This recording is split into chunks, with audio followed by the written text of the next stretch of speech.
I'm Peggy Bunker, and this is Know It All, where the goal is to pull back the curtain and reveal the truth about what's actually in the products that you buy and where the food you're eating really comes from.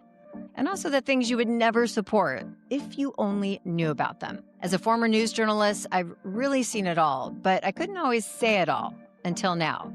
Our guests are experts who are single-handedly changing the world, and you can too, once you know. Hey everyone, welcome to Know It All. I'm Peggy Bunker. Thanks for joining. We are doing something a little bit different today and just kind of doing a level set. We just started our season 2, which has been really fun and very interesting so far. One of the questions I repeatedly get, and being in this animal space and having been in this space for a long time, I get one question over and over again. And we sort of thought, let's address it because I think it's something that everybody should think about for themselves and decide where you fall on the spectrum. And that question is, are you a vegan? I get asked this question all the time. Many of the guests that have come on the show so far have asked me this question. And the answer might surprise you. I'm not a vegan.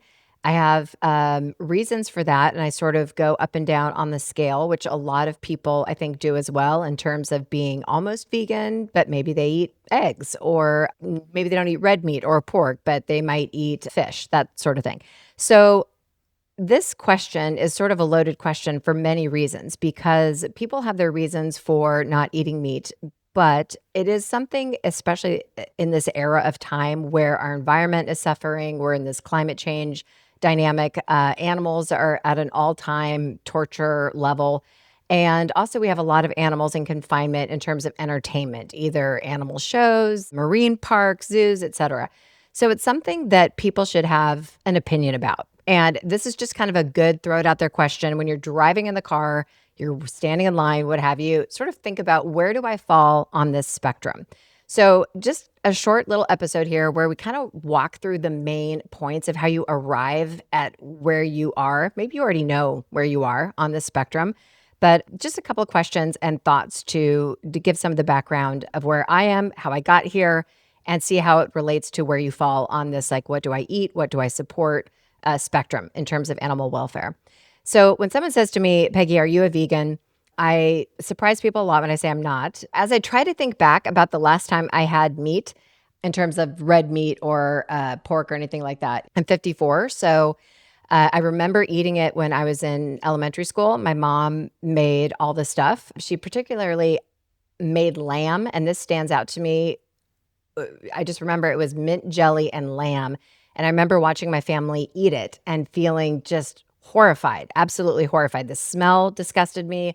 I was thinking of lambs. I was imagining them. The mint jelly part, I didn't understand. I just thought it was disgusting. So I that was the last time I ever had been served lamb. I should also say, when I was doing entertainment television, I did a bunch of shows for HGTV, TLC, E! Entertainment, etc. I've had 2 shows where I had to do 2 scenes where I had to eat meat. I actually hosted a show called the All-Star Barbecue Showdown. We traveled all over the southern states, going to barbecue festivals. And of course, as you're trying to get the job, I used to do entertainment TV before I did news. And this was for a show on Outdoor Life Network. And I was very excited to get the job because it was all this travel, really fun. But I remember saying to the producer on our first flight out to go to the first barbecue festival, I'm a vegetarian, right? Like, I'm a vegetarian. He was like, what? So we had this entire 6 months of festivals that we were going to. And he was actually John Marcus, still a friend, was lovely about it. And only in one episode did he say, okay, just take a bite of this, because we had a row of us judges. And I took a bite and he got me a little bucket there to spit it in, which is very nice. Another show that I did, I used to host this morning show called The Daily Buzz. And we did a daily morning show. And I did this New York tour of restaurants. And we went to Canner's Deli. And they have these massive sandwiches where I sort of took a big bite of a sandwich that had meat in it. Same thing. So I spit it out on the side. But those are the only 2 times I can think of in terms of red meat or pork or anything like that in 35, 40 years. Really, I think since elementary school. I do not like the smell of cooking meat. That sort of developed over the years, especially bacon. People talk about the smell of bacon, and that the smell of bacon actually makes me feel sick. I definitely associate it with animal parts. I think of it as animal parts, and I realize that not many people do. If you're a vegetarian or a vegan, you probably do, and also find it pretty repugnant. That said, I grew up eating a lot of salmon. We caught our own fish. My mom would get fish at the grocery store. And I do still eat salmon. I don't really eat much dairy. I do have Parmesan cheese here and there. I do eat eggs. I'm very careful about the eggs that I buy. Having gone to many, many egg farms, seeing factory farm egg farms, seeing 400,000 birds inside of a shed that never see daylight, never get fresh air, and seeing the egg production of how most major eggs are produced that people buy in the store, like the white mass produced factory farm eggs. It's an awful place to see. So I am careful not to eat those or buy those. If I go to a wedding and someone's serving me wedding cake, am I not going to eat it because I don't know where the eggs came from? No, like I don't draw that line, but I absolutely have friends and family that do. And they would never eat something that might have eggs or dairy in it that they don't know where it all comes from. So chicken is the one thing I have gone back and forth. I've completely stopped eating it. Then I will go back to eating it a little. Then I'll completely stop eating it. It's something I struggle with. And I don't think I'm alone. I think this is something that a lot of people struggle with. I think there is a sense of ethics that goes along with these decisions. And that's why we just thought it would be a good idea to kind of acknowledge that these are things people really should think about and decide, where you stand on this spectrum. So it's confusing. And we kind of broke it down into 3 areas: what you support in terms of entertainment, what you're wearing, what you're eating, what kind of foods would you never participate in, buy, support, and then also the environment. What sort of foods do you know are absolutely destroying the environment? And that is something you don't want to support or pay for. So you draw the line there. So let's start with the first one being, maybe an easier one, which is entertainment. And I think this is something people don't often think about, especially if you have children. Summer is coming. Everybody's getting ready to do something for the summer. You might take your family and go to Marineland or SeaWorld, which obviously huge controversy over those places. What about the zoo? Are these places you think, no, they're educational. They are helping some of these animals. They help maybe support an endangered species, that type of thing. I personally would never, ever step foot into an aquatic park. I would never take my children to any of those places. I find them abhorrent. I am appalled at SeaWorld. The parking lot at SeaWorld is bigger than the tanks where they keep whales. I mean, I remember telling my daughter this and she said, "Whales? How do you keep a whale in a tank?" And I said, an orca is a whale. And that was appalling to her. It should be appalling to everybody. It's sort of the equivalent of, as a human being, having our free roaming nature, someone telling you you need to live in your closet for the rest of your life. Orcas swim up to 100 miles a day, maybe more. And now you're swimming in a circle in a swimming pool, and the people get in their cars and drive home at the end of the day. I also grew up in Seattle, right next to Puget Sound, where some of the whales were actually taken from their families. We have the J pod there, the K pod, that live right there in the San Juan Islands off of Seattle. And that's where some of these whales were literally netted, ripped away from their families, and taken to a marine park. Gives me the chills when I think about it, because it's just what sort of human evil even thought of that idea. So in my opinion, I think SeaWorld, any marine park, is the worst. Zoos, I also think are pretty horrific. I've been to zoos. I've seen certain ones that are well managed, ones that are very poorly managed. And that is something I encourage anyone to look at your local zoo. If it's something you just can't imagine not taking your children or your grandchildren to, do a little research into your local zoo. We have the San Francisco Zoo nearby where we live. There's elephants there that stand on cement in a very, very foggy, wet area. The mist comes in off the ocean. And it's just the opposite of a natural terrain for an elephant. So just sort of thinking about it, is this normal? Is this any kind of habitat that this animal would normally live in? Are they bored out of their minds? You see these gorillas and apes that come up and pound on the glass and try to, just anything for some kind of interaction. And you have to decide, am I going to pay my money and support that? Which is the question for all of the topics that we cover. What are you supporting? What are you spending your money on? And if you know the truth behind it, is that worth it to you? The second area to think about is, as you sort of decide, where you are on this, is meat and what you're eating. Many people, and I get it, I truly, truly get it. If you love your burger place on a Friday and someone's saying to you, I cannot imagine not eating my burger on a Friday. I get it. I think people feel very, very defensive when you ask them to consider not eating something that is a favorite meal of theirs. It is a very difficult idea to drop something out of your diet that you maybe have loved your entire life. So I really don't think being judgmental or telling people what's right or wrong is the way to go. There are many, many ways, if you really can't see yourself giving up meat, to ethically eat it in a better fashion. Maybe you support a single-use cow with some other neighbors and buy it from a farmer. That cow has lived in a pasture. It's had one bad day when everything ended. But before that, it wasn't kept in a shed, diseased, getting fattened up without sunlight, eating, manufactured hormone-laden grain. So in my opinion, if you can't make the big change and stop eating meat, there's ways to ethically eat the meat. Also, what about frequency? So if it's something you can't think about finishing eating, what about eating it less? Let's say you eat it 4 nights a week. What if you only ate it 2 nights a week? It's better for your health. It's better for your heart, especially when it comes to red meat. So perhaps thinking about some changes there. One person that we follow on the show, we really enjoy. He does these excellent interviews where he just sort of approaches people and asks them about these concepts. Like, how do you feel about eating meat? How do you feel about this animal that wants to live, wants to stay in the pasture, doesn't want to die, and is now going to go become your hamburger? And some people really walk the path with him and sort of understand, yes, it's my choice in buying this product that is creating this animal's death. Other people get really pissed off and they don't want to hear it and they get very mad for feeling guilty. Let's share one of these conversations that he has about this woman who's very upset about the sort of guilt trip that she feels he's laying on her. Take a listen. I would like to But quit. As I said, I want to quit. Can you not understand? So you're going to be paying for an animal to be killed without any necessity behind it.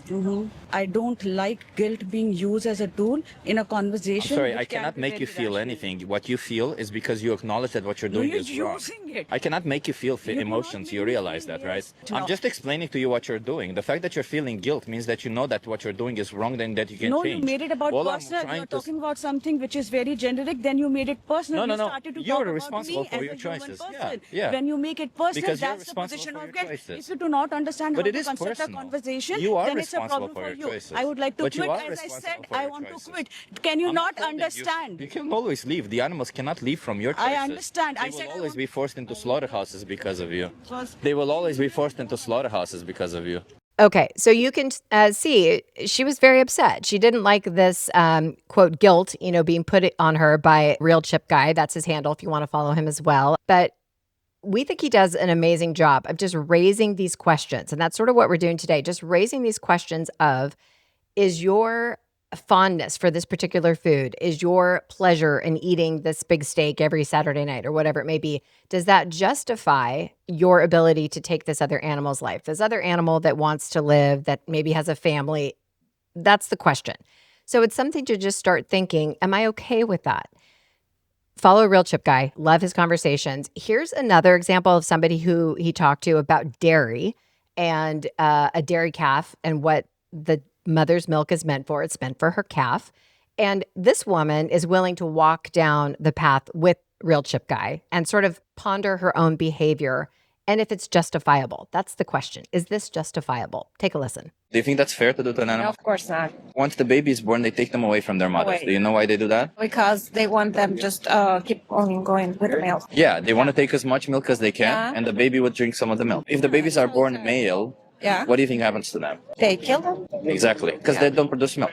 Yeah. And if the babies are born female, the same fate as their mothers, and they repeatedly impregnate them up until the age of 6 or 7, and then they kill them. Yeah. Cows can live 24 years. Do you know why they kill them at that early age? No, I don't know why. They either can no longer get them pregnant, or the production of milk declines. Yeah, so they treat them like an object, essentially, Yeah. right? A milk-producing object. Do you think that you have some responsibility for this happening if you pay for animal for these products? Yeah, of course, because we consume it. So you can see from her completely different reaction. She's thinking about her behavior. She's thinking, is this okay? Am I okay with this? What I'm supporting? She actually decides right there in the moment, no, it's not. Like, I know this isn't right. I know this isn't something I should be doing.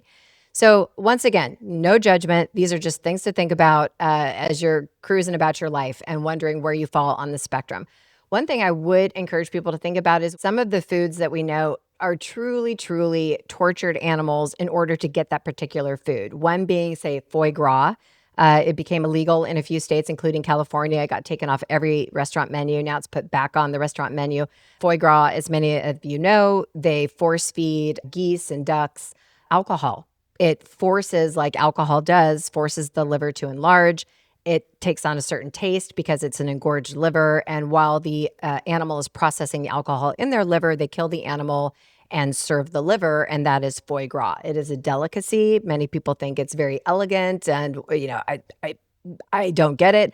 I do think it's falling out of favor. A lot of restaurants don't have it anymore, but that's what it is. So if you're willing to walk into a restaurant and sit down and order something that you know the animal was absolutely tortured in order to get that piece of food to serve you so that you could be eating a delicacy, are you okay with that? Is that who you want to be? Is that what you want to put your money behind? Is it worth it? Is it justifiable? Is it justifiable to torture an animal so that you can taste this delicacy? Ethically, how is that okay with you? These are the questions to think about. Another is veal. Veal also has really fallen out of favor. The more, I think, information and videos, social media, et cetera, that share what the reality of veal is. A veal is a young male calf, mostly because the female calves are kept for dairy, but the male calves are stolen immediately from the mothers, kept confined so that they don't build up really tough muscle tissue. They're kept confined in a very small little hut, separate from the mother, and then are killed at a very, very young age without developing tough muscle tissue so that you can have tender meat, a tender piece of veal. I think that people go in and order veal, once again, thinking it's an elegant piece of food, not fully understanding this is a baby that has been taken from a mother.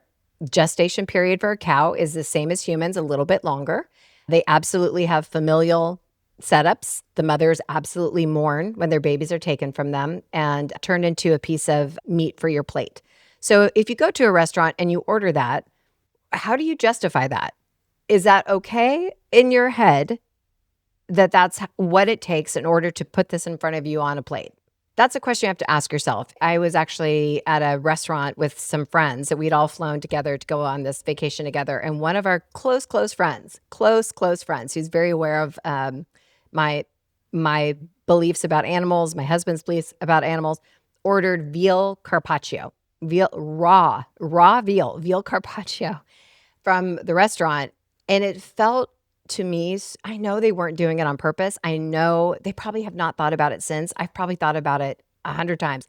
I was so offended. And when they passed this veal carpaccio around on a plate, which I just thought, who would eat that? Raw baby cow tissue. My husband couldn't take it. He got up and left. He actually just left the dinner, didn't say anything, didn't say, he just left the dinner. We never spoke about it to our friends. We don't want to shame, but it's just so peculiar to me that people don't think about that. I don't understand it. Okay, so those are two of the most cruel types of foods that people order that always shock me, and I just wonder if they think about it. But really, most meat, if they're coming from a factory farm, is incredibly cruel. And one other piece too, as we move on from just the ethical decision to eat meat, how often you eat it, what kind of meat that you eat. I know my husband's considerations, when I first met him, he was Illinois, Texas, born and raised, steak eating, burger eating, that was his thing. I never said anything as we were dating. We did not talk about it. He really, I think just in coming to the different events with me, he got exposed to Moby. He really was in love with Moby's videos that he puts out. He puts out these really cool videos that sort of explain his decision to be a vegan activist. Moby's an incredible vegan activist.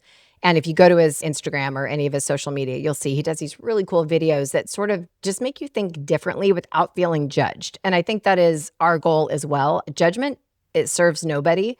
It's just thinking, connecting the dots. We're so disconnected from our food sources and what it takes to get that product on a plate in front of us that it leaves out the decision process for you, where you even have the opportunity to think, is this what I want to be about? Is this what I want to share with my kids? Is this what I want my kids to eat? So check out Moby, his video about understanding animals have a central nervous system. They feel pain, they feel depression, they feel sad when they're removed from their family, particularly when you separate mother animals and their babies, which is a reality of factory farming. He really walks it through in a way that's not judgmental and just makes you think so you can make your own choices in your own life.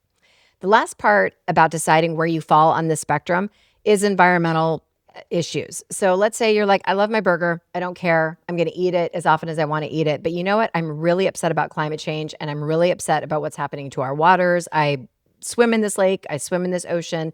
It's polluted. There's chemicals, etc. If you don't focus on the animal, that's not your biggest concern. It's the environmental piece of it. That's also equally important. Reducing the amount of meat that you eat has a huge impact on the environment. It really saves water. It really saves from the grain intake that people are feeding. We raise more grain to feed farm animals than we do to feed humans. So these forests that are getting clear cut, that are part of the reason we're having this climate crisis, is going to grow grain to feed factory farmed animals.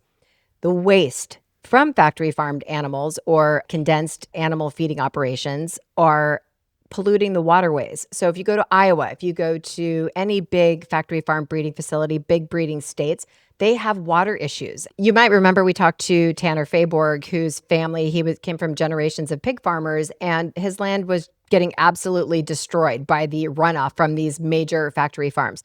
So once again, you can't put thousands upon thousands of animals together and deal with all their waste and deal with all the output without destroying the environment around it. So that is another area where people can get focused on just consuming less, supporting less of that product. All of this has to do with what the demand is. If the demand gets pulled back, then less gets made. It starts to open up to a healthier way of raising these animals that isn't so detrimental to the environment. One last thing, what you're wearing. I would say with the exception of a few top luxury brands, almost every luxury brand is refusing to do fur. Many are pulling back from leathers that aren't sustainably procured. Neiman Marcus no longer sells anything with fur product. Prada, Gucci. I would say every single luxury brand with the exception of three that I can think of, Louis Vuitton, Christian Dior, and Fendi are the three big fashion houses that still use fur. You will not find any of those products in my closet. All of the other brands that you can think of that come to mind, they have all stopped using fur. Big name department stores are really stepping back and away from fur. There is no humane way to farm fur. It's not rocket science. Obviously, there is no humane way to do this. And when I see somebody wearing fur, I don't know about you, it makes no sense to me. If you're living in Siberia where it's snowing and 0 degrees, maybe. But if you're walking down the street in Vail, there's zero reason to be wearing a giant fur coat.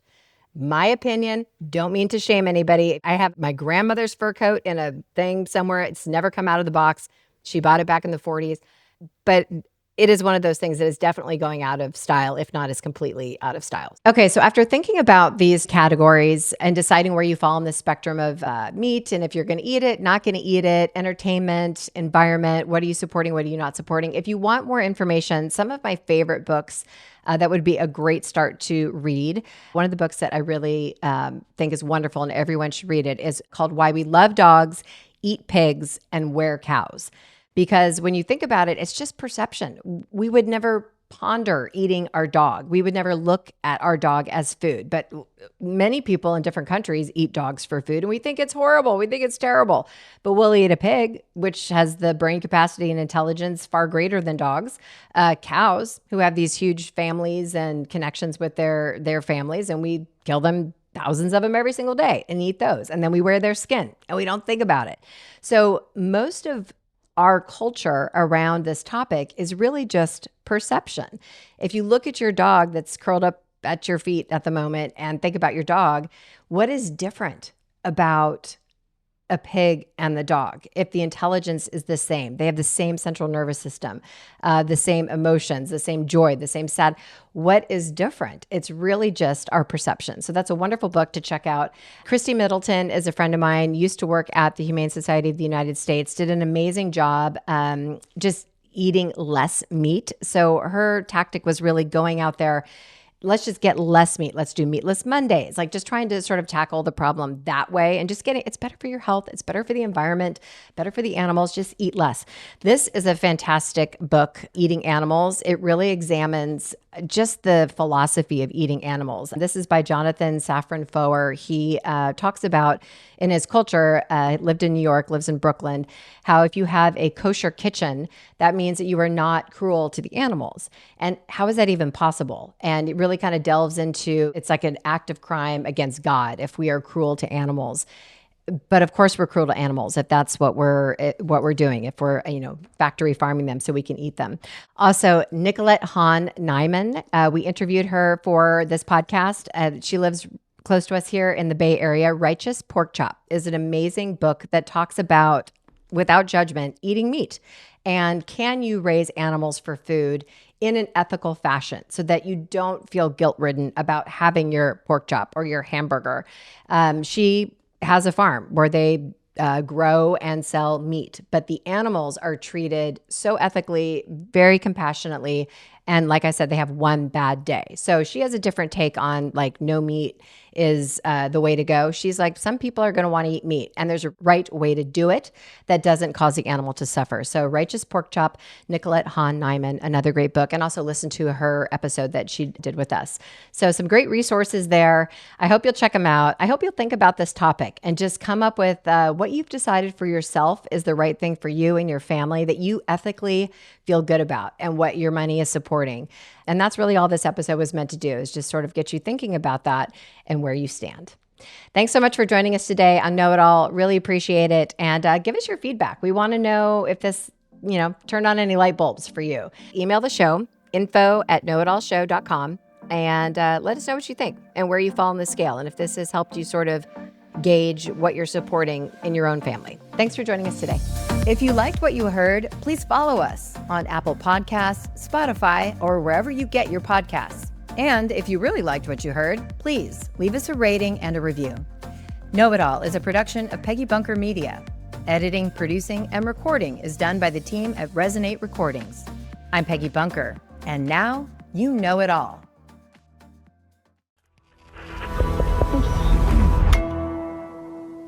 Resonate.